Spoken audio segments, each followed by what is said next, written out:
An exam review website states that there are a couple of changes still under consideration. Where do you stand regarding allowing candidates to resit for a failed exam within the same testing window, as well as increasing the overall time frame to pass all sections of the exam?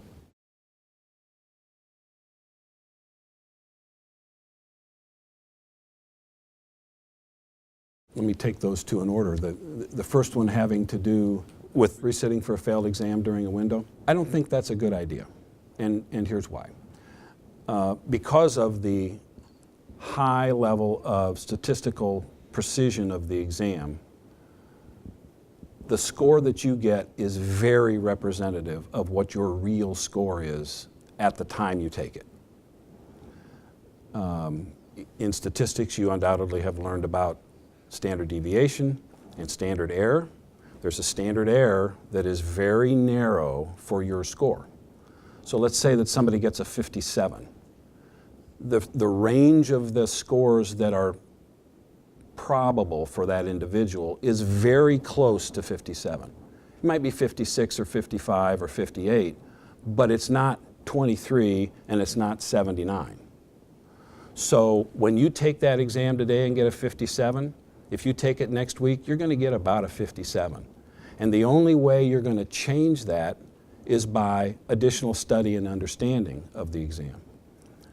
So if you have an opportunity to take the exam multiple times in a window, that means that the first time you're taking the exam is at the beginning of a 3-month window, so that you'll get the scores maybe at the end of that month or at the first part of next month. And if you didn't pass, then you have to scramble to get another time, which means you'll take it towards the end of the second month. The problem is, from a study perspective, you haven't studied during the time you waited for the score. You haven't studied because you didn't know if you passed. And so now the amount of time you have to study for the second time in that quarter is 2 weeks. You're not going to affect your score much at all. Might go up a couple points. So if you're right at 74, maybe. But maybe not, because that 74 might be at the high end of your range, which means that the probability of getting a higher score is very low, and the probability is you're going to get a lower one. Really, the way you have an opportunity to change your score is to understand the material better. And that happens through study, and that happens through time. So the ability to take it again in a quarter is, frankly, a waste of money.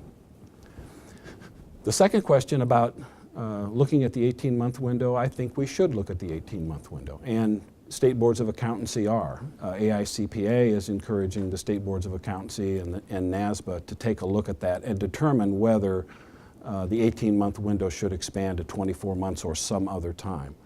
I think there's good arguments for that. The challenge so often when it comes to accounting rules is that they are done state by state, and some rules are embedded in a law, which requires the legislature to pass. Some rules are embedded in a regulation, which is easier to take care of. So the whole process of changing something such as that is a long, involved process. But there's a lot of discussion on that right now, and I think there is interest in expanding the window, and we'll just have to see how it goes.